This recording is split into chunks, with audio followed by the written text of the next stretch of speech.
In Chapter 14, we'll look at foreign policy, and we'll move through this chapter fairly quickly.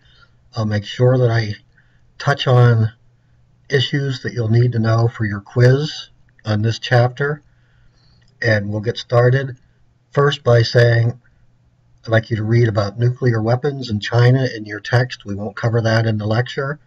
And also know for your exam that China's economy is expected to be larger than the U.S. economy by 2030. Now let's start with foreign policy.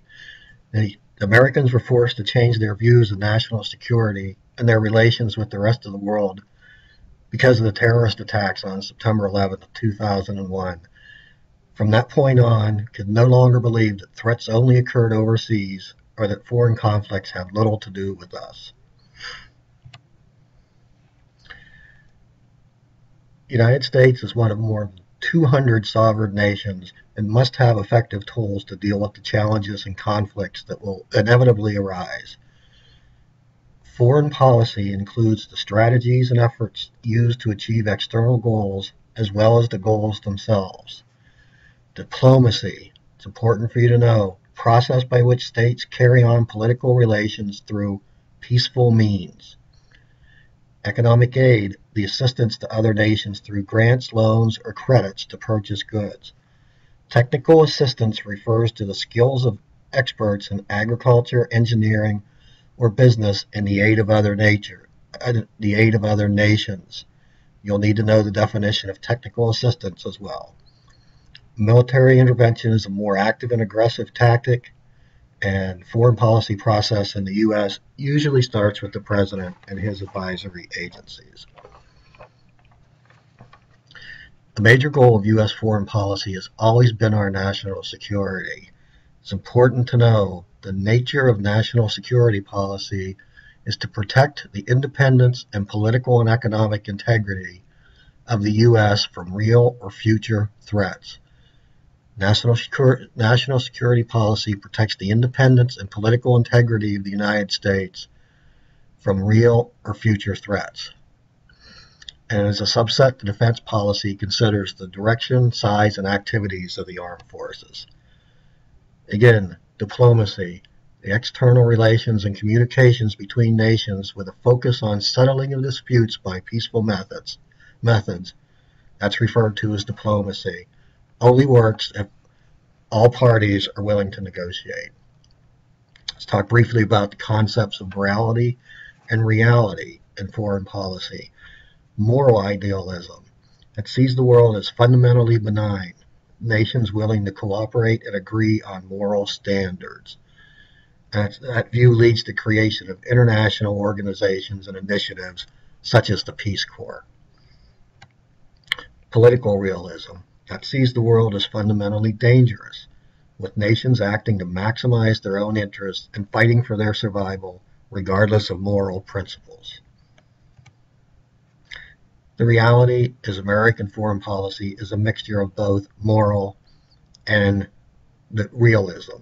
The U.S. has never really operated on only one of those views.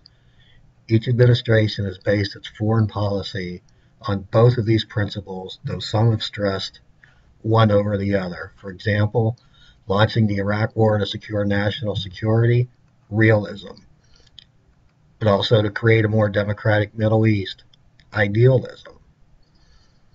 Maintaining long-standing relationships with Arab dictators is realism, but supporting opposing democratic revolutions in the Arab Spring is idealism.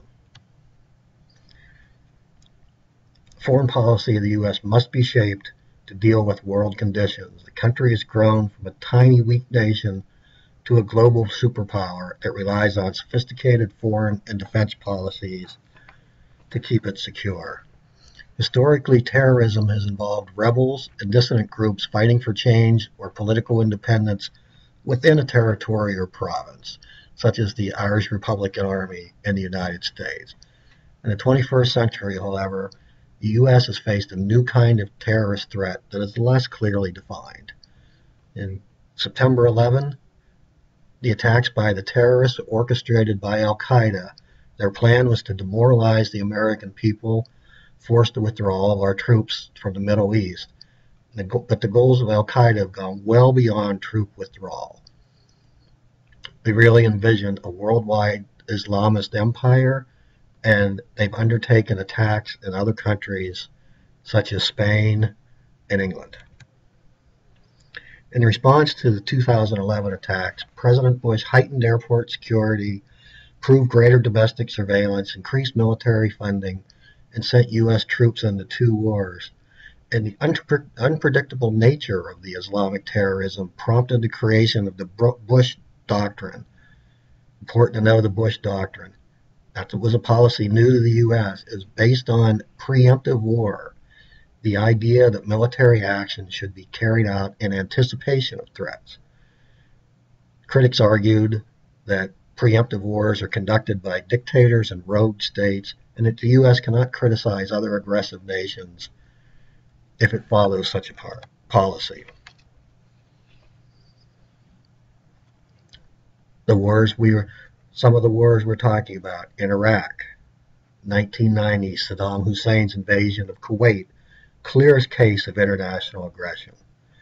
First Gulf War, U.S. acted at the request of Saudi Arabia, set up defensive line near the Kuwait border, launched massive air attacks on Iraq, then a ground invasion. While the Iraqi troops retreated, Saddam Hussein's regime survived. In the second Gulf War, President Bush called for a regime change in Iraq. He took unilateral action and with British forces invaded Iraq in March 2003, ending the Hussein regime within a month. It's important to know that the Second World War, the Hussein regime was gone within a month. And we saw surges in U.S. troops in Iraq and then ultimately a U.S. withdrawal. In Afghanistan, the U.S.-led coalition ousted the Taliban regime. Taliban was defeated but not destroyed. President Obama sent additional troops to Afghanistan in 2009, but announced in early 2013 that the U.S. troops would be gone from Afghanistan by the end of 2014. When U.S. forces invaded Afghanistan in 2001, Osama bin Laden escaped and was thought to be hiding out in the mountains at the Pakistan border. He wouldn't be located throughout the decade. But on May 1st, 2011, President Obama ordered a raid by a team of Navy SEALs, killing bin Laden and 4 others and seizing important intelligence material. The Pakistani government objected to the surprise raid, but much of America and the rest of the free world saw bin Laden's death as a positive event. Another foreign policy issue that we deal with consistently, Israel and the Palestinians. The U.S. has tried to persuade Israel to negotiate with Palestinians living in Israeli territories. And one of the important things to keep in mind, particularly for your exam, is the international recognized solution is for Israel to yield the West Bank and Gaza Strip to the Palestinians, and in return the Palestinians will provide security commitments and agree not to enter Israel proper. The 2 sides refused to negotiate. 1988, U.S. began talks with the PLO. 1991, Israel began talks with the PLO. But the reality is that the situation is still one that the solution is very difficult. In fact, that there's not been an opportunity to reach a solution on this, or that the solution hasn't been reached. You see some of the other steps in this process, and again, it's proven to be one of the most vexing foreign policy issues for the United States. Again, the rest of the economic blockade, you can read about this in your text. And finally, with the U.S. foreign relations, go beyond managing wars, that international economic coordination, including humanitarian assistance, is another key component. In Africa, for instance, the U.S. has given a lot of aid or a lot of assistance to combat AIDS. Also helped out with internal strife in Darfur. And both Presidents Bush and Obama are very popular in Africa because of the U.S. efforts. And finally, we've provided humanitarian efforts in Haiti after a devastating earthquake.